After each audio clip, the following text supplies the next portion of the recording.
All right, we're standing outside courtroom 3B here in Florence County, South Carolina, following a contentious hearing between prosecutors and defense attorneys in the Murdaugh murders double homicide case, the case at the very center of this ongoing crime and corruption saga. The bombshell hearing that led to this, although you're going to tell me in a minute, Aimee, it wasn't quite a bombshell, but we'll get to that in a sec, related to Curtis Eddie Smith, Murdaugh's check casher, accused drug dealer, who defense attorneys have strongly implied had something to do with the double homicide. Now, Aimee Zmroczek, you are Curtis Eddie Smith's attorney. That's correct? I am. Now, let's first, before we talk about this hearing, walk us back to Friday when you first saw the defense motion, which clearly implicated your client in connection with this double homicide. What did you think when you saw that motion? Well, I thought it was highly improper. There is a protective order in place for a reason to keep inadmissible, improper evidence out of the public eye, because that can sway someone's opinion of truth-telling or not truth-telling, and that was the whole purpose of the filing of that motion. Was to try and cast the blame away from Alec Murdaugh and onto your client. Absolutely. Now let's talk about that polygraph, though, at the heart of that filing.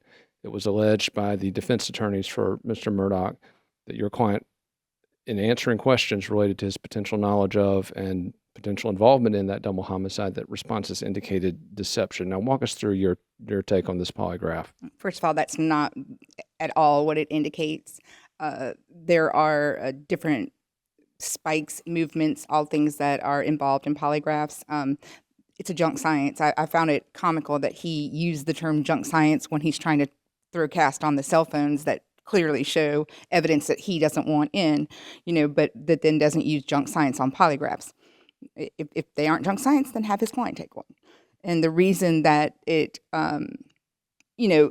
was put out the way it was is because he even drew a little red line and said, see, when he was asked if he killed him and it went a spike. First of all, that wasn't even a proper representation of the evidence. And also that's not what that spike meant.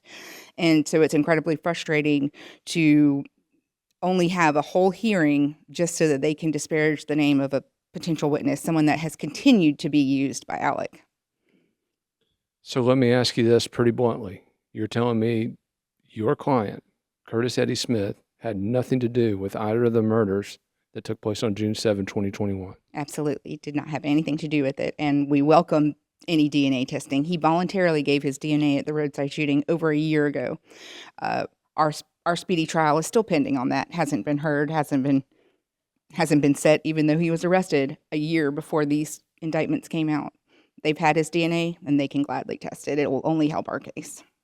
Aimee, let me ask you one more question. There was a comment made by Attorney Harpootlian toward the tail end of that hearing in which he indicated that an interview with your client back in September led to some component of guilt tied to that double homicide. Did you hear Attorney Harpootlian's remarks, and what did you think of that comment he made in the courtroom? I did hear his remarks, and I think that he probably should be very careful, because any guilt or knowledge that he would have about the crime that occurred in June would have come from his client.